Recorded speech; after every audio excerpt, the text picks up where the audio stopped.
The Earth intercepts a lot of solar power, 173,000 terawatts. That's 10,000 times more power than the planet's population uses. So is it possible that one day the world could be completely reliant on solar energy?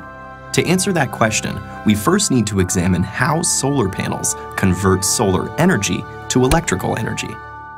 Solar panels are made up of smaller units called solar cells. The most common solar cells are made from silicon, a semiconductor that is the second most abundant element on Earth. In a solar cell, crystalline silicon is sandwiched between conductive layers. Each silicon atom is connected to its neighbors by 4 strong bonds, which keep the electrons in place so no current can flow. Here's the key. A silicon solar cell uses 2 different layers of silicon.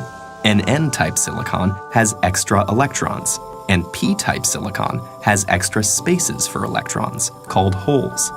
Where the 2 types of silicon meet, electrons can wander across the p-n junction, leaving a positive charge on one side and creating negative charge on the other.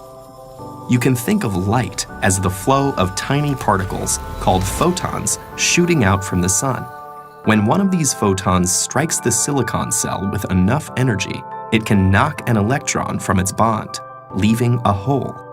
The negatively charged electron and location of the positively charged hole are now free to move around.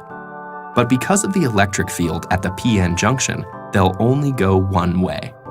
The electron is drawn to the n side, while the hole is drawn to the p side.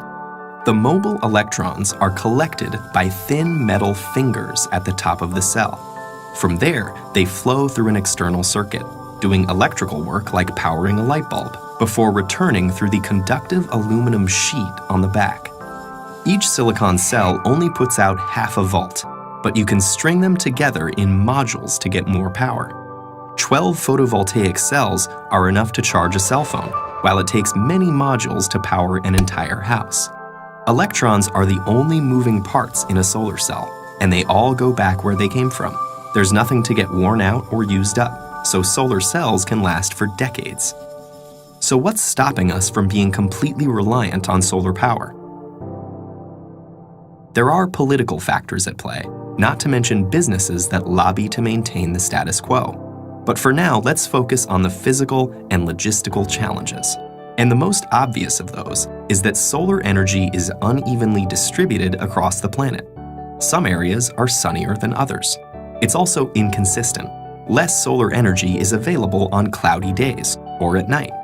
So a total reliance would require efficient ways to get electricity from sunny spots to cloudy ones, and effective storage of energy. The efficiency of the cell itself is a challenge too. If sunlight is reflected instead of absorbed, or if dislodged electrons fall back into a hole before going through the circuit, that photon's energy is lost. The most efficient solar cell yet still only converts 46% of the available sunlight to electricity, and most commercial systems are currently 15 to 20% efficient. In spite of these limitations, it actually would be possible to power the entire world with today's solar technology. We'd need the funding to build the infrastructure and a good deal of space. Estimates range from tens to hundreds of thousands of square miles. Which seems like a lot, but the Sahara Desert alone is over 3 million square miles in area. Meanwhile, solar cells are getting better, cheaper, and are competing with electricity from the grid. And innovations like floating solar farms may change the landscape entirely.